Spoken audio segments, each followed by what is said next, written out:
पन्नाति हरे प्रसीद प्रसीद मातर् जगतोऽखिलस्य प्रसीद विश्वेश्वरि पाहि विश्वं त्वमेश्वरी देवी चराचरस्य शरणागत दीनार्थ परित्राण परायणे सर्वस्यार्थ हरे देवी नारायणी नमोस्तुते। नमस्कार, स्वागत है आपका आचार्य वाणी में। मैं आचार्य डॉक्टर विक्रमादित्य आपके साथ हूँ और आज का विषय जो है जिसका हम बात करने जा रहे हैं वो है वृषभ राशि वालों के लिए आने वाले समय में ग्रहों का योग किस प्रकार से रहेगा। 26 तारीख का दिन गजकेसरी योग में, इतने सुंदर योग में नवरात्र आरंभ हो रहे हैं और इस वक्त तो बृहस्पति आपकी पूरी सपोर्ट करने को तैयार है, लेकिन वो खुद ताकत में कम है। बहुत तेज गति में बृहस्पति, अतिचारी बृहस्पति हैं, कमजोर अवस्था में उनको ताकत दे दीजिए। दुर्गा का पाठ कीजिए, चंडी पाठ, गुप्त नवरात्रि में भगवती की आराधना करके बृहस्पति को भी ताकत प्राप्त होगी। और आपके लिए जो समय बहुत तेज गति से चल रहा है और ये समय 12 वर्ष बाद आया है, इतनी तेज गति से बृहस्पति निकल जाएगा ऐसे ही। तो इस गुप्त नवरात्रि में विशेष तौर पर अपने लिए माँ भगवती की सुंदर आराधना करें। गजकेसरी योग है लेकिन कमजोर अवस्था में बृहस्पति हैं, तो उनको ताकत देने के लिए इस कलिकाल आपकी गृहराशि के दृष्टिकोण से सबसे श्रेष्ठ है माँ भगवती दुर्गा की आराधना। शतचंडी पाठ, चंडी पाठ, दुर्गा पाठ, आप शतचंडी का पाठ अवश्य करें। हमने विवेकानंद योगाश्रम में सुंदर रूप से गायत्री का, दुर्गा जी का चंडी पाठ का आयोजन किया है जो नित्यपति यज्ञ में चलेगा। आप चाहें तो उसमें खुद सम्मिलित हो सकते हैं, अपने नाम से भी कराएं, भगवती का आशीर्वाद आपको मिलेगा। 27 तारीख शुक्रवार का अवसर द्वितीय तिथि विद्यमान है, चंद्रमा उच्च के होने जा रहे हैं इस दिन। साथ साथ मनोरथ द्वितीय का योग बन रहा है। ग्रह नक्षत्रों के दृष्टिकोण से योग पुरुषार्थ को सही रूप से लाभ लेने का दिखाई देता है और सही दिशा में यदि पुरुषार्थ किया तो गारंटीड है चीज़ें आपको रिजल्ट देने के योग बना देंगी। माँ भगवती ब्रह्मचारिणी देवी की आराधना करने का अवसर है। कोशिश करें खीर का भोग भगवान को लगाएं और स्वयं भी ग्रहण करें, कल्याण होगा। 28 तारीख का दिन शनिवार का अवसर, तृतीया तिथि इस दिन विद्यमान है। इस दिन बृहस्पति महाराज थोड़े से और कमज़ोर अवस्था में हो जाएंगे, राहु के नक्षत्र में प्रवेश कर लेंगे, तो ऐसे में थोड़ा सा ध्यान रखने की ज़रूरत है। बृहस्पति को थोड़ी ताकत दीजिए, कोशिशें करें, गौ सेवा करने का प्रयास करें। गाय को थोड़े से चने की दाल को भिगो लीजिए और गाय को कभी कभी ये अपने हाथ से डाल दीजिए। शाम के समय जब सूर्यास्त हो जाए तो गौशाला में ये अपने द्वारा भिजवा दीजिए। हो सके तो विशेष तौर पर अपने घर में धूम्र, थोड़ा गूगल का धूम्र अवश्य, हो सके तो शाम के समय भगवान शंकर का कभी कभी अभिषेक कर लिया करें। ये सब उपाय कर लीजिए क्योंकि कुछ दिन रहेंगे राहु महाराज के नक्षत्र में बृहस्पति महाराज और ज्ञान का, सही ज्ञान का लाभ नहीं देंगे, देंगे आपको। तो ऐसे में इन उपायों को करेंगे तो लाभ मिलेगा, कष्टों को निवारण करने का योग बनेगा। 29 तारीख रविवार का दिन चतुर्थी तिथि विद्यमान है और ग्रह नक्षत्रों के दृष्टिकोण से समझें कि इस दिन ग्रहों का परिवर्तन का योग, शुक्र महाराज आपकी राशि में प्रवेश करते दिखाई दे रहे हैं और ये बड़ा सुंदर योग बन रहा है। हर चार शुक्र जो है वैभव के स्वामी है, लग्जरी के स्वामी है और वो अपने घर आ रहे हैं, तो आपको थोड़ा बैलेंस करने का योग बनेगा, सुंदर योग बनेगा, अच्छा योग बनेगा, चीज़ों को अनुकूल करने के योग बन सकते हैं। और मंगल और शुक्र का संबंध भी बड़ा विचित्र योग से बनता दिखाई दे रहा है आपकी राशि के दृष्टिकोण से। 30 तारीख को मंगल जो है वो शुक्र के नक्षत्र में प्रवेश कर रहे हैं और यदि आपने चाणक्य नीति का इस्तेमाल करते हुए इस समय का उपयोग कर लिया तो चीज़ें, यानी शुक्र नीति का इस्तेमाल करते हुए शुक्र और मंगल की युति करवा दी, यानी बुद्धि को सही रूप से, पुरुषार्थ के साथ सही रूप से साथ दिया तो चीज़ों को आप अपने अनुसार से कर पाएंगे। ऐसा योग बन रहा है। कहाँ बोलना है, कहाँ चुप होना है, ये ज्ञान आपको प्राप्त होना चाहिए। दुस्साहस नहीं करना है, बस इस बात का ध्यान रखना है। मंगल को साधो। हमने इसी योग को समझते हुए विवेकानंद योगाश्रम में इस दिन 30 तारीख को सुंदरकांड का सोमवार के दिन पाठ रखा है शाम के समय। आप चाहें तो उसमें सम्मिलित हों। सिद्ध हनुमान जी का मनोकामना सिद्धि मंदिर है आश्रम पे, सिद्ध मूर्ति है जो सदगुरु आचार्य श्री केशव देव जी के द्वारा प्रतिष्ठित की गई।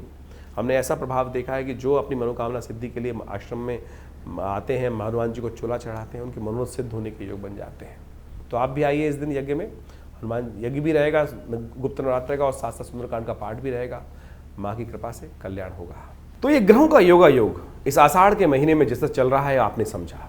दिन पर दिन आपकी राशि के दृष्टिकोण से कैसा योग आपके लिए रहेगा, कैसे ग्रहों के अनुसार से आपको उपाय करना चाहिए, ये वास्तविक तौर पर आपकी राशि के अनुसार से आप समझ सकते हैं। आउटलाइन है केवल, देखिए आप वैसे तो हर व्यक्ति का भाग्य अलग अलग होता है, राशि के अनुसार से केवल आउटर पेरिफेरियल पे रूप में हम समझ सकते हैं, लेकिन वो भी एक ज्योतिष का एक अद्भुत पैमाना है जिसके द्वारा हम राशि के दृष्टिकोण से चीज़ों को समझते हैं। लेकिन इस बात को हमें समझना चाहिए कि आपकी राशि साथ साथ आपकी जन्मपत्री, उनमें तारतम्य बिठाकर फिर जो प्रेडिक्शन को समझने का हम प्रयास करते हैं वो वास्तविक तौर पर आपके लिए जन्मपत्री के दृष्टिकोण से बहुत महत्वपूर्ण समझ में आता है। और ये ज्योतिष दिखाता है भविष्य के दृष्टिकोण से कि कैसा समय आपके लिए रहने वाला है। बुद्धिमान व्यक्ति वही होता है जो समय को पहचान ले, समय के अनुसार से कार्य कर ले। हजारों बार आपने समय के अनुसार से कार्य किया होगा और कई बार आपके हाथ से समय फिसल भी गया होगा क्योंकि चीज़ें आपको समझ में नहीं आई होगी। बाद में हमने विचार किया होगा कि उस समय यदि सही विचार हमारे मनोमस्तिष्क में आ गया होता तो हम आज कहाँ के कहाँ पहुँच गए होते।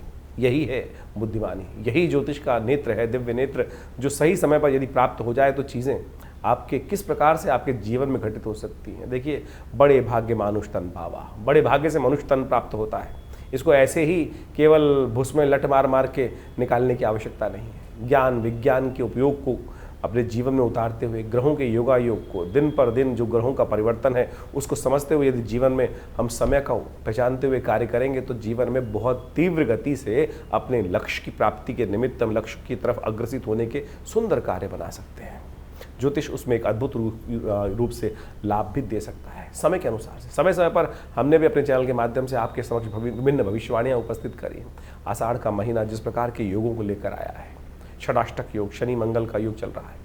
इस आषाढ़ के महीने में 5 बृहस्पतिवार का योग बन रहा है। विश्व के दृष्टिकोण से लड़ाइयों का, युद्धों का योग दिखाई दे रहा है। हमने इससे पिछले पूर्व अपने जो वीडियो बनाए थे उसके अंदर ये बात उपस्थित करी थी कि आकाशीय घटनाएं किस प्रकार की बन रही हैं और क्या क्या दुर्घटनाएं घटने के योग हैं। बहुत सी घटनाएं उसके अंदर आपके समक्ष में आई।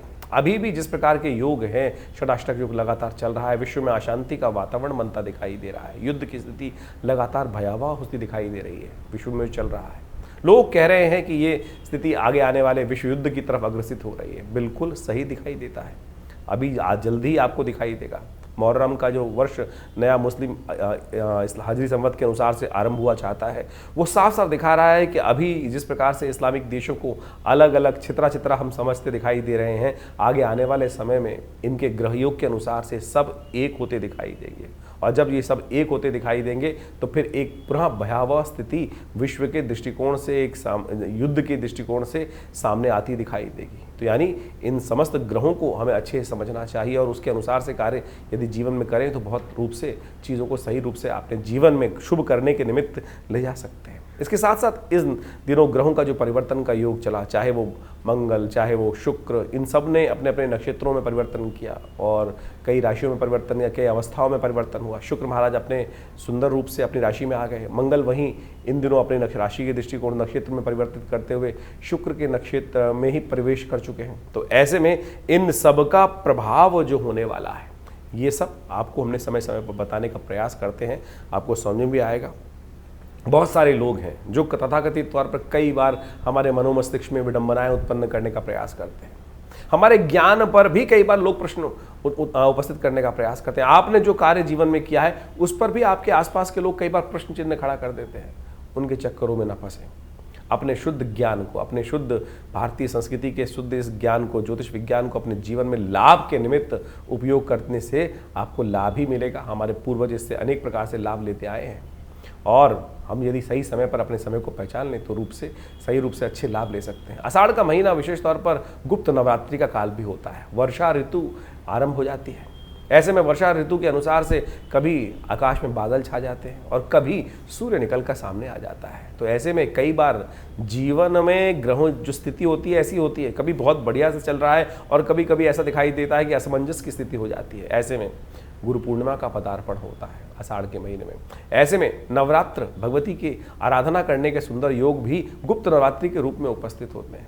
इन सब योगों को हमें अपने जीवन में लाभ के निमित्त उपयोग करने का प्रयास करना चाहिए। जीवन में बड़ी भापाधापी भागता चला जा रहा है समय। हमको लगता नहीं है कि समय को हम कैसे अपने काबू में लाएं। जा पर कृपा राम की हुई, ता पर कृपा सब जीवन में हर लोग कृपा करने के योग बना देते हैं। समझे तो इसलिए राम को प्रसन्न करने का, इष्ट को प्रसन्न करने का प्रयास करें। तो जैसे भी ये न के न प्रकारेण जो भारतीय संस्कृति में योग का योग बनता है, जिस प्रकार से शुभ योग बनते हैं, उसमें हमारे ऋषि मुनियों ने हमें कहा है कि सुंदर रूप से परमात्मा की आराधना करने के लिए, अग्रसित होने के लिए हम बहाना बना लेते हैं। तो ये बहाना नहीं है, ये अपने आप को साधने का तरीका है। तो आषाढ़ के महीने में हमने विवेकानंद योगाश्रम में जैसा आपको अवगत कराया है कि गुप्त नवरात्रि का विशाल यज्ञ रखा है, जो 26 तारीख से आरंभ होगा प्रतिपदा से, आषाढ़ के शुक्ल पक्ष की प्रतिपदा से, और पूरे 9 दिन दिव्य यज्ञ चलेगा माँ भगवती दुर्गा के सानिध्य में। जैसा हमने कई बार आपको अवगत कराया है, हमारा दिल्ली में ये सिद्ध स्थल विवेकानंद योगाश्रम मनोकामना सिद्धि मंदिर, भगवती की सुंदर प्रतिमा जो 1950 के 47 में जब भारत का विभाजन हुआ, वहाँ पाकिस्तान से हमारे इस घर में पधारी, और ये 500 साल पुरानी दिव्य प्रतिमा है, और हमारे आश्रम में आज भी वो प्रतिष्ठित है। उनके सानिध्य में ये सुंदर यज्ञ रहेगा। आप भी आएँ इस यज्ञ में, अपने निमित्त माँ भगवती के इस दिव्य यज्ञ में कुछ आहुतियाँ अर्पित करें। देखिए, जीवन के कष्ट दूर होने के योग बनेंगे भगवती की कृपा से। अनेक प्रकार के जीवन में जब कष्टों को दूर करने का योग बनता है तो मन को संतुष्टि प्राप्त होती है, और कुछ मनुष्य के हाथ में है नहीं। हमें लगता है कि हमने जीवन में विजय प्राप्त कर ली हमारे कर्मों से, ना, उसकी कृपा से। तो इसलिए उसकी कृपा का जब भी आपको प्राप्त करने का मौका मिले तो उससे चूकिए मत, सुंदर रूप से अपने आप को अग्रसित करें परमात्मा की प्रार्थना के प्रति, और जो कुछ ग्रह खराब भी है ना, वो ठीक हो जाएंगे। कई बार लोग ज्योतिष को ऐसा समझ लेते हैं कि डरने का योग है, भयावह स्थिति ऐसी बन जाती है, लेकिन डरने से कुछ नहीं होगा, उपाय करने से होगा। उपाय हम आपके समक्ष समय समय पर उपस्थित करते रहते हैं और उनको बताने का प्रयास भी करते हैं। तो आशा करें, समझें कि आपके जीवन में परिवर्तन लाने के जो सुयोग आपके द्वारा ही बनेंगे, किसी और के द्वारा नहीं बनेंगे। इस बात को समझ लीजिए। यदि आप उदासीन हो गए तो फिर कुछ नहीं कर पाएंगे। विश्वास रखें, विश्वास रखें कि आपके आत्मविश्वास के द्वारा ही, आपके द्वारा किए गए कर्म से ही आपके जीवन में शुभ का मार्ग बनना है। हम कई बार ऐसे उदासीन हो जाते हैं, अरे कुछ नहीं होने वाला, अरे सब कुछ होगा। वेद कहता है ना, उपनिषद कहता है ना, उत्तिष्ठ जागृत प्राप्त वरान निबोधता। उठो जागो चलो, और जब तक लक्ष्य की सिद्धि ना कर लो तब तक बैठना मत। ज्योतिष उसी में आपके उत्साह को और वर्धन करने का योग बनाता है कि आपकी दिशाएं ठीक है।